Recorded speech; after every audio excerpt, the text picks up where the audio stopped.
Money supply measures in India. On the basis of recommendations given by its second working group or money supply, RBI has adopted 4 measures of money supply. अब हर country में money supply के अलग अलग तरीके हैं. हम India के बारे में पढ़ेंगे. इंडिया में जो सेंट्रल बैंक है जो हमारा, वो क्या है? रिजर्व बैंक ऑफ इंडिया यानी RBI. हम रिजर्व बैंक, सेंट्रल बैंक के बारे में भी आगे पढ़ेंगे. ठीक है. तो हमारी कंट्री में केवल RBI को राइट है कि वो मनी सप्लाई के बारे में पॉलिसीज़ बनाए. जो भी मैथड्स है, मेजरमेंट्स है, वो सब कौन करेगा? सेंट्रल बैंक यानी RBI करेगा.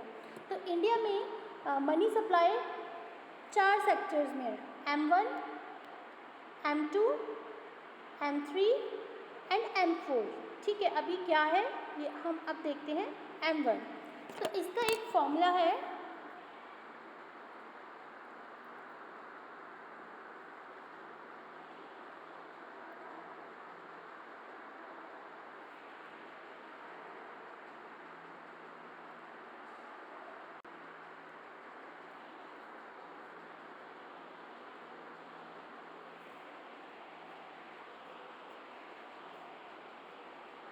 ठीक है. ये इसका फॉर्मूला है. M1 is equals to C plus DD plus OD. अब ये फॉर्मूला तो हो गया, पर C क्या है? Here C is currency. C क्या है? करेंसी है. It refers to currency and includes coins in paper notes held by the public. DD क्या है? DD है demand deposit. And OD is other deposit. Other deposits जैसे आपके fixed deposits हो गए या जितने भी डिपॉजिट्स आपके बैंक में हैं, तो उन सबको आप क्या कहोगे? Other deposits. ठीक है. तो आपका M1 में क्या आ जाता है? M1 कैसे मेज़र किया जाता है? M1 मेज़र किया जाता है तीनों का सम अप. तीनों को प्लस कर दो. किसको? करेंसी को, डिमांड डिपॉजिट को एंड अदर्स डिपॉजिट. अब उसमें FDIs ये सब आ सकते हैं. ठीक है. नेक्स्ट M2 कैसे कैलकुलेट करते हैं? M2 पहले तो M1 जो हमने फाइंड आउट किया था उसका sum up plus savings of the people with post office. अब पोस्ट ऑफिस में जो सेविंग्स की जाती है उसका सम ऐड हो जाएगा M1 के साथ. और इससे हमें क्या मिलेगा? इससे हमें मिलेगा M2. ठीक है. तो फर्स्ट वन इज M1 कैसे निकालते हैं? M1 निकालते हैं C plus currency plus demand deposit plus other deposit. M2 कैसे निकालते हैं? M2 में जो हमने M1 फाइंड आउट किया है, M1 प्लस ऐसे डिपॉजिट्स, ऐसे सेविंग्स जो हम पोस्ट ऑफिस में. अब यहाँ पे कंफ्यूज मत हो जाना कि कमर्शियल बैंक में नहीं, सिर्फ पोस्ट ऑफिस की सेविंग्स ही M2 में इंक्लूड होगी. नंबर थर्ड, अब M3 कैसे निकालना है? तो M3 में क्या इंक्लूड होगा? इसमें आप M2 इंक्लूड नहीं करोगे, इसमें भी M1 इंक्लूड करोगे. तो M1 में जो हमने निकाला था currency plus demand deposit and other deposit, उसका sum plus net time deposit with the commercial bank. अब कमर्शियल बैंक क्या होता है? देखो, बैंक में एक तो जो सारे हमारे बैंक्स हैं जिसमें आपके अकाउंट भी होंगे, अगर नहीं है तो आपने SBI, Punjab national bank, axis bank, देना बैंक, ये सारे बैंक सुने होंगे, ओरिएंटल बैंक. ठीक है. तो ये सारे जो बैंक्स हैं जहाँ पे हम सेविंग्स भी करते हैं, हम करेंट अकाउंट भी खुलवाते हैं, हम सेविंग्स अकाउंट भी खुलवाते हैं, जो हमें लोन्स भी प्रोवाइड करते हैं. तो ये जो बैंक्स है, इन सभी बैंक्स को हम बोलते हैं कमर्शियल बैंक. ठीक है. और एक होता है सेंट्रल बैंक. सेंट्रल बैंक केवल एक ही बैंक है. ठीक है. हर कंट्री का सेंट्रल बैंक अलग अलग होता है. हमारी कंट्री का सेंट्रल बैंक है RBI यानी रिजर्व बैंक ऑफ इंडिया. आम जो पब्लिक है उसका RBI से कोई कांटेक्ट नहीं होता. हम लोग कमर्शियल बैंक से कांटेक्ट करते हैं, चाहे हम उसमें सेविंग्स कर रहे हो, चाहे हम उसमें क्रेडिट ले रहे हो, लोन ले रहे हो, तो हम कमर्शियल बैंक से कांटेक्ट करते हैं. तो अभी हम जो RBI के रूल्स हम आने वाले चैप्टर में आगे पढ़ेंगे कि उनके क्या क्या फंक्शन होते हैं.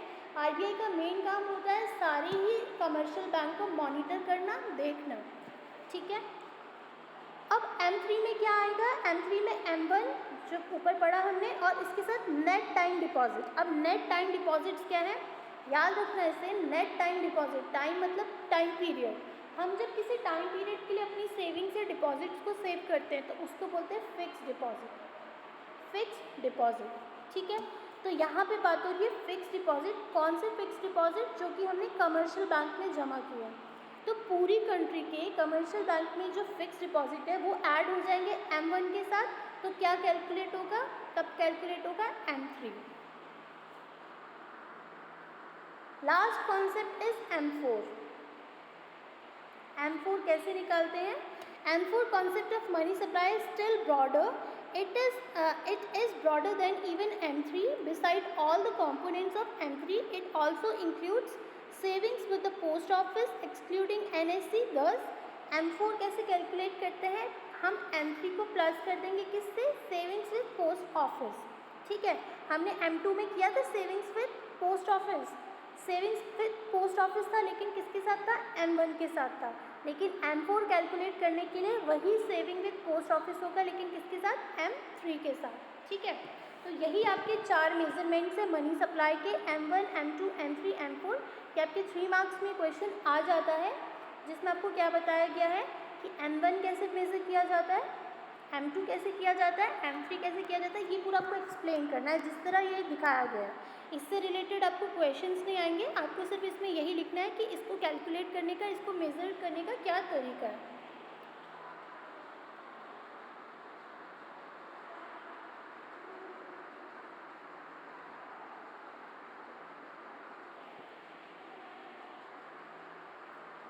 अब एक चीज़ मैं एक और क्लियर कर दूं कि इससे 1 मार्क्स का क्वेश्चन एक और आ जाता है, which is the broadest measurement of money supply. तो उसका आंसर होगा M4, ठीक है।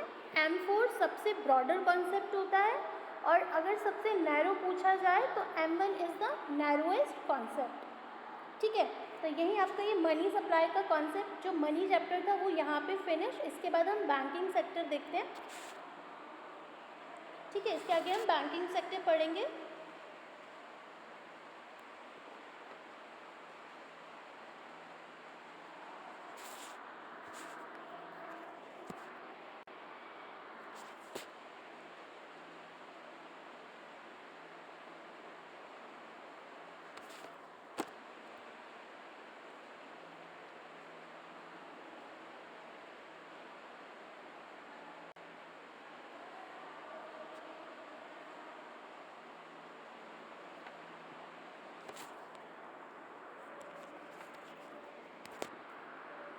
इसमें आप कमर्शियल बैंकिंग, अब मैंने आपको पहले ही बता दिया है कि बैंकिंग में क्या होते हैं, 2 बैंक्स होते हैं, एक होता है कमर्शियल बैंक और एक होता है सेंट्रल बैंक, ठीक है। तो कमर्शियल बैंक क्या है, the word bank seems to have originated from Italy. The word bank is suppose to have been derived from German word bank, BANCK, bank, meaning amount or heap, from which Italians adopted banco. A few believes that the word bank has been derived from bankers or bank, मतलब pronunciation bank की है, लेकिन spelling अलग है, BANCUS, BANC and BANQUE, bank, और इसी से originate हुआ bank word BANK, bank, which means a bench at which the money changers or bankers used to change one kind of money into another and transact their banking business. The Bank of Venice, यहाँ आपको बाकी इसकी history बता रखी कि किस तरीके से बैंक नेम ओरिजिनेट हुआ है, ठीक है।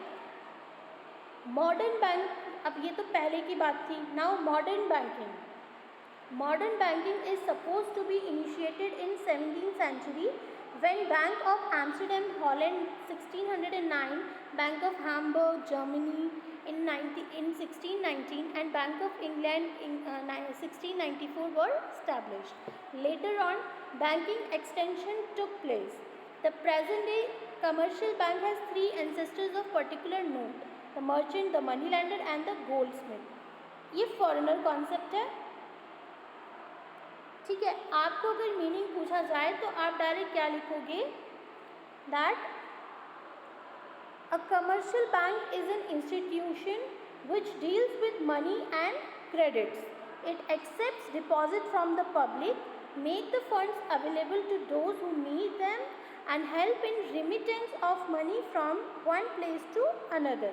अगर आप इसकी डेफिनेशन इतनी भी लिखते हो that a commercial bank is an institution which deals with money and credit, तो भी क्या है, करेक्ट है। ठीक है, यही काम होता है कमर्शियल बैंक का कि जो पब्लिक है वहाँ पे सेविंग्स कर सके और जब उसके कस्टमर को ज़रूरत पड़े तो बैंक उन्हें लोन प्रोवाइड कर सके। यही मेन फंक्शन होता है कमर्शियल बैंक का। ठीक है, एग्जाम्पल में आप लिख सकते हो SBI, Punjab national bank, commerce oriental bank and one axis bank, देना बैंक। तो आप कोई भी एक दो अपने अकॉर्डिंग एग्जाम्पल दे सकते हो। इसी के साथ इसकी डेफिनेशन देखो, जब आपको बोर्ड में क्वेश्चन दिए जाएंगे तो आप अपने आंसर में जैसे कोई भी डेफिनेशन होती है, चाहे वो कमर्शियल बैंक है, चाहे वो नेशनल इनकम है, चाहे वो कोई और डेफिनेशन है, आप हमेशा ट्राई करो कि आप अपने ओन वर्ड्स में मीनिंग तो लिख रहे हो, उसके साथ किसी भी एक इकोनॉमिस्ट का, किसी भी एक का डेफिनेशन प्रॉपर लिखें। अब डेफिनेशन और मीनिंग में क्या डिफरेंस होता है, आप मीनिंग को समझ के अपनी ओन लैंग्वेज में लिख सकते हो, लेकिन आपको डेफिनेशन जो होती है वो एज इट इज़ उन्हीं ऑथर की या उन्हीं राइटर की लैंग्वेज में लिखनी होती है जैसे कि उन्होंने बोला है, आप उसमें चेंजेस नहीं कर सकते। तो अपने आंसर को इफ़ेक्टिव बनाने के लिए ज़रूर एक ना एक डेफिनेशन लिखें। ठीक है, according to Horek White, bank is a manufacturer of credit and a machine for facilitating exchanges. According to Webster Dictionary, an institution with trade is money. ठीक है, तो ये अलग अलग हैं, आप इसे पढ़ लेना और कोई भी एक डेफिनेशन जो आपको ठीक लगे उसे कर देना।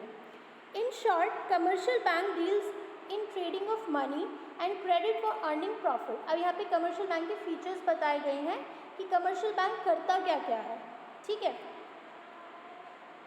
Number 1, commercial bank makes money transaction. Commercial bank क्या करता है, मनी की ट्रांजैक्शंस करता है। ठीक है, कमर्शियल बैंक, अगर मैं आज यहाँ पे किसी फ्रेंड को, अपनी फ्रेंड को थ्रू बैंक डिपॉजिट करना चाहती हूँ तो मैं कर सकती हूँ, तो वो यहाँ से क्या करेगा, उसके अकाउंट में डायरेक्ट बैंक पैसे डाल देगा। ठीक है, तो वो मीडियम हो गया मनी ट्रांजैक्शन का।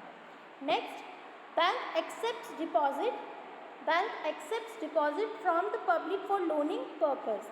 देखो, अभी मैंने समझाया था कि बैंक क्या करता है, डिपॉजिट्स को एक्सेप्ट करता है, मतलब कोई भी पब्लिक जिनका अकाउंट उस बैंक में है वो अपने कस्टमर को पैसे सबमिट करने का, पैसे डिपॉजिट करने का अकाउंट प्रोवाइड करता है। यही उसका एक फीचर है, यही उसका फंक्शन भी है। Bank has profit earning motive. अब जाहिर सी बात है कि बैंक अल्टीमेटली क्यों कर रहा है ये सब, ठीक है, टू अर्न प्रॉफिट। ठीक है, तो बैंक ये सब क्यों करता है, अर्न करने के लिए। अच्छा, अब बैंक अर्न कैसे करता है ये हम आने वाले टॉपिक में पढ़ेंगे कि how banks earn profit through credit creation and as well as by providing loans. Number 4, commercial bank deals with credit and have ability of credit creations. यही मैं भी बता रही थी कि जो बैंक है वो प्रॉफिट कैसे अर्न करता है, वो प्रॉफिट अर्न करता है बाय क्रेडिट क्रिएशन। ठीक है, क्रेडिट क्रिएशन से भी बैंक अर्न करता है, वो आप आगे पढ़ोगे। Next is commercial bank is such financial institution which has totally commercial nature.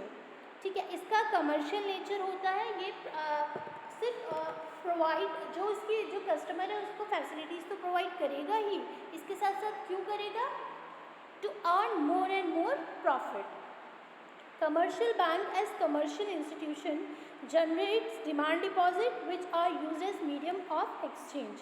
तो ये डिमांड डिपॉजिट को भी क्या करता है, जनरेट करता है। ठीक है, नाउ फंक्शंस। फीचर्स इतने नहीं पूछे जाते लेकिन फंक्शंस बहुत इंपॉर्टेंट है। क्वेश्चन दोनों टाइप का आ जाता है, write down the functions of commercial bank, और एक और इम्पॉर्टेंट क्वेश्चन आ जाता है, write down the functions of central bank. तो सेंट्रल बैंक हम बाद में पढ़ेंगे, अभी हम कमर्शियल बैंक के फंक्शंस देख लेते हैं।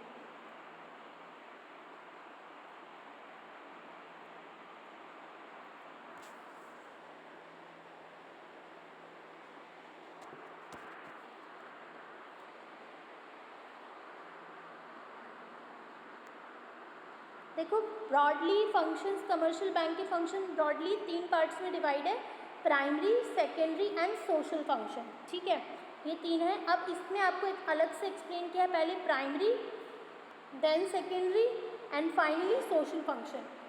तो आपको ऐसे ज़रूरी नहीं है कि आप भी इसी की तरीके से फंक्शंस को डिवाइड करेंगे, आप इसे कॉमन लेकर भी चल सकते हैं। आप डायरेक्ट अगर इन तीनों को मिक्स करके फंक्शंस में डाल दोगे तब भी वो करेक्ट है, ठीक है।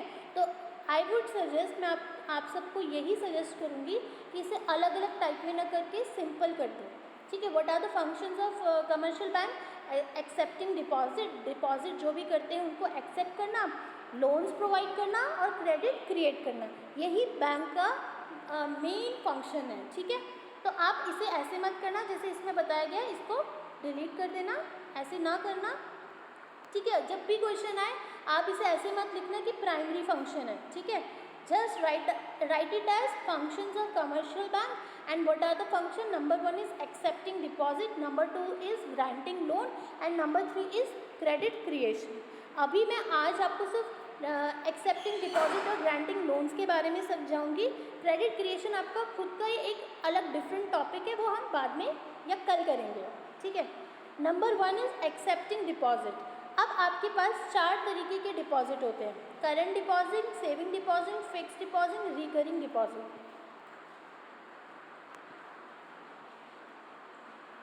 Number 1 is current deposit. Deposit in current account are termed as current deposit. ऐसे डिपॉजिट, पैसे हम डिपॉजिट करते हैं ना बैंक में, उसको डिपॉजिट वर्ड समझ आ गया। अब अगर 2 टाइप के बैंक के पास 2 टाइप के अकाउंट होते हैं, एक होता है करंट अकाउंट, एक होता है सेविंग अकाउंट। जो आम लोग, जैसे आप अगर कल कोई, अभी आप बिलो 18 हो, ठीक है, तो जितने भी स्टूडेंट्स या जो भी ऐसा पर्सन जो कमा नहीं रहा, जिसकी कोई परमानेंट अर्निंग नहीं है, ठीक है, अगर वो बैंक में जाके अकाउंट खुलाता है तो वो हमेशा सेविंग अकाउंट ही खुलाएगा, ठीक है। सेविंग अकाउंट में क्या है कि आप पैसे को सेव कर सकते हो, आप मनी को सेव कर सकते हो। और करंट अकाउंट कौन से होते हैं? करंट अकाउंट बिजनेसमैन, जिन्हें बल्क में सम चाहिए। कभी कभी क्या होता है, आप बिजनेस कर रहे हो, आपको इन्वेस्ट करना है या आपको अर्जेंटली किसी को पैसा देना है, ठीक है, तो आप सेविंग अकाउंट से क्या कर सकते हो, जो जितने आपके सेविंग अकाउंट में आपने सेव कर रखे हैं आप उससे इन्वेस्ट कर सकते हो। लेकिन करंट अकाउंट में इनकेस अगर आपके पास ज़ीरो बैलेंस है लेकिन आप फिर भी विड्रॉ कर सकते हो। कैसे? करंट अकाउंट में बैंकर्स प्रोवाइड करते हैं कि वो क्रेडिट में अपने कस्टमर को पैसे दे सके। अब उसकी भी लिमिट होती है, जैसे आपने क्रेडिट कार्ड का भी सुना होगा। देखो 2 टाइप के कार्ड्स होते हैं, debit card and credit card. Debit card वो होता है जिसमें आपकी सेविंग्स होती हैं, आप जब चाहो उसको निकालो, ठीक है। लेकिन क्रेडिट कार्ड क्या होता है, उसमें भी आप सेविंग रख सकते हो, लेकिन इनकेस अगर आपकी सेविंग ज़ीरो है आप उसके बावजूद भी क्रेडिट कार्ड से निकाल सकते हो, ठीक है। तो क्रेडिट कार्ड ज़्यादातर करंट अकाउंट वाले कस्टमर को फैसिलिटेट किया जाता है और डेबिट कार्ड सेविंग्स के। तो इन दोनों में डिफरेंस पता होना ज़रूरी है। तो ऐसे डिपॉजिट जो करंट अकाउंट में हो रहे हैं उन्हें करंट डिपॉजिट कहते हैं, ठीक है। और ऐसे डिपॉजिट जो आपके सेविंग अकाउंट में हो रहे हैं उन्हें क्या कहते हैं? सेविंग डिपॉजिट, ठीक है। अब करंट अकाउंट और सेविंग अकाउंट मैं आपको समझा चुकी हूँ। Next, fixed deposit. एक सम ऑफ मनी है, सपोज करो मैं 50,000, ठीक है, और आप लोगों ने सुना भी होगा, ये बहुत कॉमन चीज़ें हैं। 50,000 रुपीज़ मेरे पास आज की डेट में है, तो मैं उसके साथ 3 चीज़ें कर सकती हूँ, ठीक है। या तो मैं उसे डायरेक्ट अपने सेविंग अकाउंट में डाल दूँ तो ये हो जाएगा। अगर मैं इसे सेविंग अकाउंट में डालती हूँ तो ये हो गया हमारा सेविंग डिपॉजिट। अगर मैं इसे अपने करंट अकाउंट में डाल देती हूँ तो यही अमाउंट हो गया मेरा करंट डिपॉजिट। लेकिन अगर मैं इसको फिक्स कराकर बोल दूँ कि मैं ये फिक्स डिपॉजिट करा रही हूँ, तो फिक्स डिपॉजिट में क्या होता है, एक तो फिक्स डिपॉजिट में सबसे ज़्यादा रेट ऑफ इंटरेस्ट मिलता है, ठीक है, और इस इंटरेस्ट ज़्यादा मिलता है। और नेक्स्ट चीज़ इसको क्या करते हैं, एक फिक्स टाइम पीरियड के लिए डिपॉजिट कर देते हैं। अब इसकी भी हर बैंक में इसकी अलग अलग स्कीम्स होती हैं। आपको 1 ईयर की स्कीम भी होती है, 2 ईयर्स भी होती है, 3 ईयर्स भी होती है एंड सो ऑन, ठीक है। इस तरीके से आपका इंटरेस्ट टाइम टू टाइम बढ़ता जाएगा। अगर आप 1 ईयर के लिए कर रहे हो तो रेट ऑफ इंटरेस्ट जितना आपको लगाएंगे 6 या 9 जितना % होगा उसके अकॉर्डिंग आपको इंटरेस्ट मिलेगा। सारे डिपॉजिट में सबसे ज़्यादा इंटरेस्ट आपका होता है फिक्स डिपॉजिट में। फिक्स डिपॉजिट क्या है कि अगर मैंने 50,000 फिक्स डिपॉजिट कर दिए तो इसका मतलब क्या, अगर मैंने 1 ईयर के लिए कर दिया तो इसका मतलब मैं 1 ईयर तक इससे कोई भी पैसा निकाल नहीं सकती। अगर मैंने निकाला तो मुझे लॉस होगा, बट अगर मैं 1 ईयर के बाद निकालती हूँ तो मुझे इसमें एक अच्छा खासा इंटरेस्ट मिल जाएगा। ठीक है, तो बेसिकली फिक्स डिपॉजिट क्या हुआ, ऐसा डिपॉजिट जो हम किसी फिक्स टाइम के लिए उसको सब जमा कर दे, डिपॉजिट कर दे, that deposit is known as fix deposit. ठीक है, next is recurring deposit. Recurring deposit क्या होता है? रिकरिंग डिपॉजिट हम इंस्टॉलमेंट में जो करते हैं, आपने भी सुना होगा, चाहे हम पोस्ट ऑफिस में करें, चाहे हम अभी हम कमर्शियल बैंक के बारे में पढ़ रहे हैं तो हम कमर्शियल बैंक में ही बात करेंगे कि अगर मैं सेव कर रही हूँ लेकिन मैं इंस्टॉलमेंट में कर रही हूँ, अब वो इंस्टॉलमेंट आपकी मंथली भी हो सकती है, आपकी हाफ ईयरली भी हो सकती है, एनुअली भी हो सकती है, क्वार्टरली भी हो सकती है, 2 ईयर्स भी हो सकता है, ये आपके अकॉर्डिंग है और स्कीम के अकॉर्डिंग है, जो पॉलिसी जो स्कीम बैंक ने निकाली है उसके अकॉर्डिंग है। तो जब हम सेविंग ऐसे करते हैं कि कोई, जैसे मैंने कोई स्कीम पकड़ ली और जिसमें मेरे को हर 6 मंथ में 2,000 या हर महीने 2,000 डालने हैं, तो ऐसे डिपॉजिट को, ऐसे सेविंग्स को रिकरिंग डिपॉजिट कहते हैं। लेकिन इसका भी फिक्स टाइम होता है, ये नहीं कि इंस्टॉलमेंट में कर रहे हो तो आपने एक महीने में 2 इंस्टॉलमेंट कर दी और नेक्स्ट मंथ में कुछ भी नहीं कर रहे हो, नहीं। अगर मंथली है तो हर महीने आपको फिक्स इंस्टॉलमेंट सबमिट करनी ही करनी है, वो फिक्स अमाउंट आपको डिपॉजिट करना ही करना है। तो that deposit is known as recurring deposit. ठीक है, दिस इज नॉट इम्पॉर्टेंट। अब आपके सेकंड हेड आ गया ग्रांटिंग लोन्स। अभी तक हम किसकी बात कर रहे थे? एक्सेप्टिंग डिपॉजिट्स, डिपॉजिट को एक्सेप्ट करना। तो एक्सेप्टिंग डिपॉजिट में 4 चीज़ें हैं, current deposit, fix deposit, saving deposit and recurring deposit. ये पॉइंट्स आपको पढ़ते पढ़ते याद हो जाने चाहिए। ठीक है, कुछ भी नहीं है, आप ये पॉइंट्स याद करोगे, इसके अंदर जो भी समझाया गया उसे 2 या 3 लाइन में एक्सप्लेन कर दोगे। कोई भी चीज़ रटने की ज़रूरत नहीं है, हर चीज़ को समझने की ज़रूरत है। Next is granting loans. अब लोन प्रोवाइड करता है बैंक। अब बैंक कौन कौन से लोन्स प्रोवाइड करता है उसके बारे में पढ़ते हैं। The second important primary function of commercial bank is advancing of loans. After keeping certain cash reserves, the bank lend their deposit to needy borrowers. However, these advances are given for productive purchase against an approved security with the motive of earning interest. Various type of loans granted by bank are as follows. ठीक है, तो अपने पास bank deposit रखने के बाद कुछ % as a loan अपने customer को प्रोवाइड करता है जिसको भी ज़रूरत है। अब वो अलग अलग टाइप के लोन्स कैसे प्रोवाइड करता है वो हम आगे पढ़ेंगे।